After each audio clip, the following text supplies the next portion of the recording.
Welcome to Hear Him, Heal You with Morgan and Joel. This podcast is for those that are imperfect, rough around the edges, but are still wanting to come unto Christ. Join us to get out of the mental mire, find meaning in emotion, and leave bad behind. This is where we hear Him to be healed. All right, we are back with another Morgan message. So I'm excited to do this one. I've actually been thinking about doing this one for a couple weeks. I had the thought, I was like, maybe I won't do this. I'll do this one. And then it just kind of kept popping back up in my mind, And so obviously when, you get the thought over and over again, you're like, well, maybe I should do it, right? So funny enough, the kind of the thing that finally pushed me to do it was yesterday I went out to lunch with some friends, and we were kind of just somehow went down a rabbit hole, and we were talking about like certain things in the church that are like kind of culturally funny. And someone brought up the fact that like we all have like listened to a testimony, usually from someone from an older generation, where they talk about a miracle that happened to one of their ancestors and how it has been something that has been very pivotal for their testimony. And I'm all for us doing genealogy work and knowing who our ancestors were and really doing temple work and all that. But one thing that came to mind while we were having that conversation is, why is it that when we want to talk about miracles or we want to reference something that has happened that was great and miraculous, we always refer back to the scriptures or back to and something that happened to one of our ancestors. And I think that's great, but I also think it means we're not trying to look for miracles in our own life and look for the evidence for God working within our lives. Because I will say this, I really do think God is always constantly working within our lives, whether we see it or not. And the reason I bring this up is because a few weeks ago, well, this has actually been happening over the course of a month.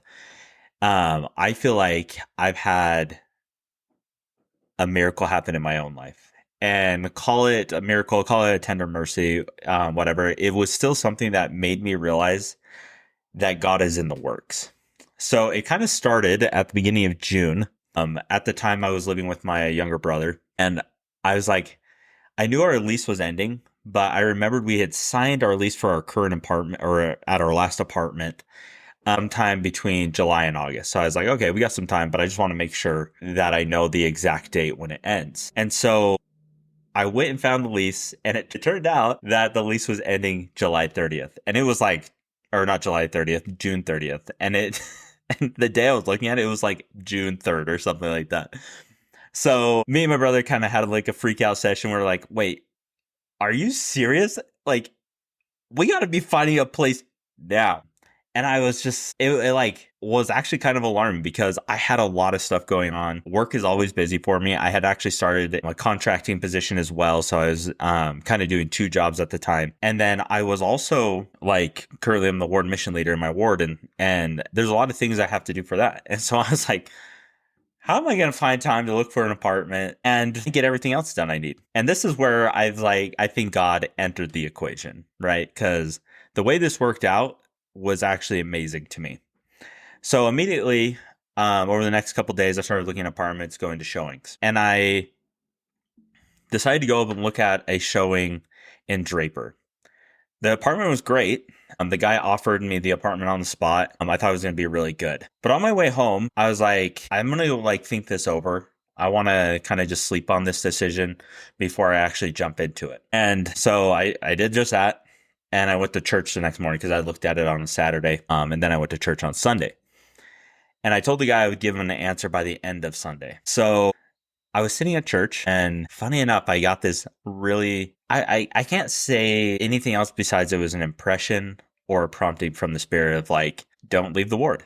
And I was like, and what's really funny is like it's hard to find the places inside your same ward because the ward boundaries are so small in Utah. So you're like, if you move across the street, you're pretty much guaranteed to be in a different ward. It seems like some days. And I was like, and I was like, I do really love my ward. I do really want to stay here. But I'm like, I don't know how that's going to happen. Like, there is like literally nothing around here. And on top of that, what makes it hard is I also have a dog. I talk about Biscuit a lot on this podcast. Maybe not a lot, but at least consistently enough that you guys probably know that I have a dog. And when you're trying to find an apartment and a dog, it really limits your options. And so I was trying to like find a place that allowed for animals. And the one I was looking at in Draper did allow for dogs. I was like, hey, well, I'm going to have to take that because I don't think I can find it. But once again, that prompting just kept coming. Don't move out of the ward. So finally, I was like, okay, Heavenly Father, I'm not going to move it.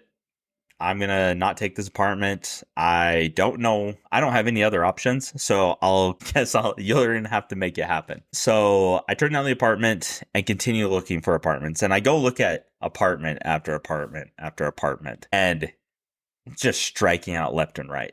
Like none of them I liked. Some of them were out of the price range I wanted. Some were, it just wasn't working out. And finally, after a few weeks of looking, I found one. I was like, okay, I'm going to go look at this one. I think this one's the one. And I show up to the apartment showing, and right before I get there, someone had actually signed the lease for that one. So it was no longer on the market. So feeling somewhat dejected, I went to my car and I was like, well, I have plenty of time right now. I took like an hour off of work to look at apartments. And I was like, I guess I'll just use this hour to look for something. And someone had mentioned that, hey, maybe you should look for a 2-bedroom apartment. Because I was looking for a studio, 1-bedroom for myself. And so I was like, okay, well, I'll switch the filters and see if there's a 2-bedroom that's the price of a 1-bed or a studio. And so I did that. And the very first one that popped up, I was like, wow, this actually looks great. It's like the same price as what I would have been paying if I would have gotten a studio. And I call the guy, text him, and he responds right back. And he's like, yeah, you can come look at it tonight. I was like, okay, perfect. I'll be there at 6. So I go to this apartment showing, and it's everything I want. They allow dogs. It has a lot of space. It's inside my ward boundaries. It just seemed like the perfect scenario, honestly. And then he tells me like, hey, we have 12 other applicants. I was like, great. He's like, and we're deciding tonight who we want to take it. I was like, okay, cool. Well, hopefully the odds are in my favor and I guess hopefully I get it, right? And throughout the course of the whole thing, I'm like trying to like chart my way into this apartment, telling him how much I love the place, telling him how much I love the area.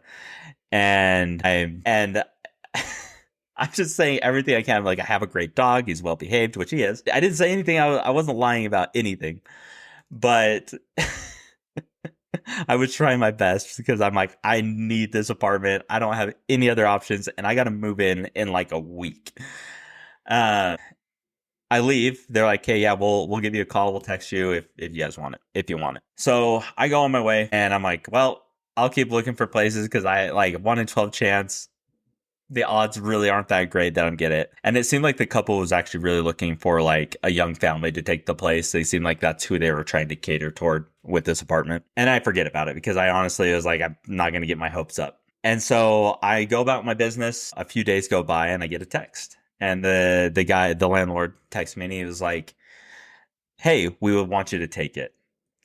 And it was in that moment I had a very distinct impression when it was offered to me and they told me I could take the place, that I was like, man, this truly is a tender mercy, because I had looked at like 11, 12 other apartments before this place and didn't like them.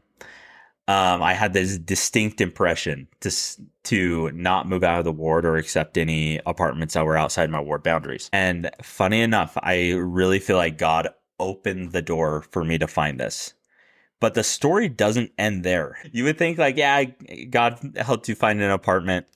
Wonderful. That's awesome. However, there's a few other things that were happening in the background too that made me moving really easy and really stress-free. So as I mentioned at the beginning, I also work in sales. Sales is a busy job. It's a grind. You have to make sure you're kind of like all in at work.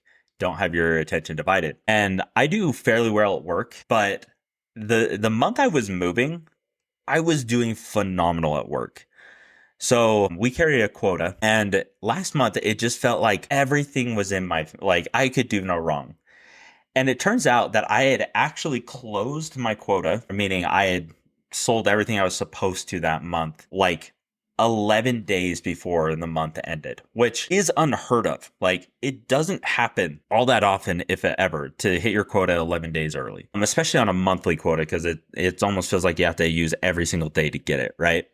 But in June, I was either firing on all cylinders, or what I suspect is I had some divine help. So what that meant, me hitting my quota 11 days early, it meant that I could pack up my whole apartment, clean my apartment, and get moved without having the stress of work. Meaning I could take work off. And if anybody that knows me, any of my friends, they know that I don't take work off. I'm always working. I take a lot of pride in being a hardworking individual. And so I just felt like God once again opened the door for me to have a straight path to moving, to making this a very stress-free time in my life. Even though moving itself is not fun, it's a whole lot of work, but trying to balance like work, calling, moving, other things as well, like, is so difficult sometimes. But once again, it didn't stop there. So once again, God helped me find an apartment, helps me hit my quota early. And then the funniest thing happened when I went to go sign the lease for this apartment. So I was expecting a certain amount, because that's what it was said on the app that I had gotten, that it would cost this much. And when he goes to send me the lease, it turns out the rent that I thought I was going to be paying wasn't actually right. And I was actually paying like $150 cheaper. And I get I look at the lease, and I was like, hey, is everything right on this? Because I wanted to confirm. And he's like, yeah, I had my son write up the lease. It's great. It's perfect. And I was like, all right. Wow. I mean, once again, I was like, because no one's going to complain about cheaper rent, right? Especially in this economy. But once again, I was like, this is no coincidence.